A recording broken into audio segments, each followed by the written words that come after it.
Friends, இன்றைக்கி நம்ம சூப்பரான ஒரு லஞ்ச் பாக்ஸ் ரெசிபியான புதினா புலாவ் எப்படி செய்யுதுன்னு பார்க்கலாம். கம்மியான இன்க்ரீடியன்ஸ் வச்சு ரொம்பவே சீக்கிரமாக ரொம்ப டேஸ்ட்டாக செஞ்சிடலாம். இதை எப்படி செய்யுதுன்னு பார்க்கலாம். அதுக்கு ஒரு கட்டளவு நான் புதினாவை சுத்தம் பண்ணி எடுத்து வச்சுருக்கேன். ஒரு கடாயில் 2 டேபிள் ஸ்பூன் அளவுக்கு எண்ணெய் சேர்த்துக்கிறேன். எண்ணெய் சூடானதும் ஸ்பைசஸ்லாம் சேர்த்துக்கிறேன். பட்டை, கிராம்பு, ஏலக்காய் எல்லாமே கொஞ்சம் கொஞ்சமாக சேர்த்துருக்கேன். ஸ்பைசஸ் பொரியட்டும்.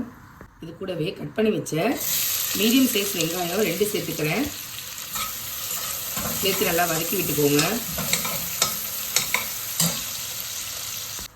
ஒரு மிக்ஸி ஜாரில் 1 டேபிள் ஸ்பூன் அளவுக்கு இஞ்சி பூண்டு பேஸ்ட்டு.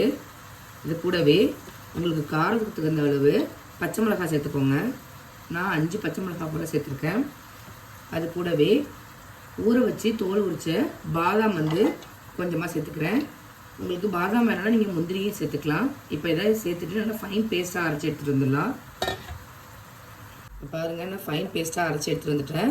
இந்த அரைச்ச பேஸ்ட்டை இது கூட சேர்த்துக்கோங்க. சேர்த்துட்டு நல்லா வதக்கி விட்டுக்கோங்க. அடுப்பு லோ டு மீடியமில் தான் இருக்குது.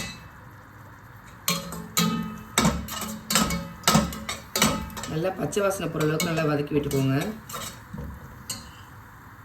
இப்போ இதோட ராஸ்மெல் போனதுக்கப்புறமா நம்ம வாஷ் பண்ணி வச்ச புதினாவை உள்ளே சேர்த்துக்கோங்க. சேர்த்துட்டு நல்லா வதக்கி விட்டுக்கோங்க.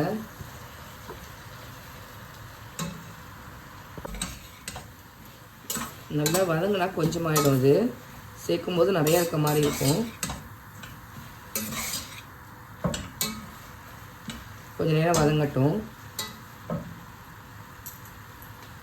சேர்த்த புதினா நல்லா வதங்கிட்டு நான் இன்றைக்கி பாஸ்மதி ரைஸ் 2 கப் அளவு எடுத்து வாஷ் பண்ணி வச்சுருக்கேன்.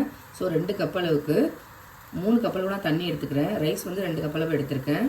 ஸோ 3 கப் அளவு நான் தண்ணி இதில் சேர்த்துக்கிறேன்.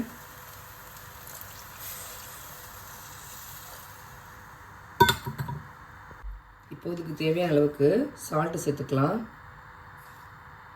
நான் 1.25 ஸ்பூன் போல் சேர்த்துருக்கேன் சால்ட்டு. இப்போ தண்ணி கொதிக்க ஆரம்பிச்சிச்சு. நம்ம ரைஸை உள்ளே சேர்த்துக்கலாம்.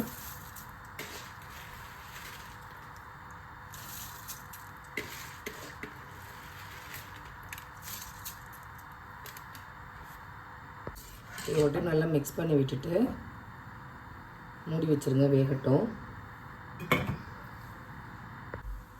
அவ்வளோதான், பாருங்கள், புலாவ் ரெடி ஆகிடுச்சு. இது ஒரு ஈஸியான லஞ்ச் பாக்ஸ் ரெசிபி. நீங்களும் இதுமாதிரி ட்ரை பண்ணி பாருங்கள். எப்படி இருக்குது அப்படிங்கிறத கமெண்ட் பண்ணுங்கள். நான் போகிற ரெசிபிஸ்லாம் உங்களுக்கு பிடிச்சிருந்தா நம்ம சேனலை லைக், ஷேர் அண்டு சப்ஸ்கிரைப் பண்ண மறக்காதீங்க. தேங்க்யூ.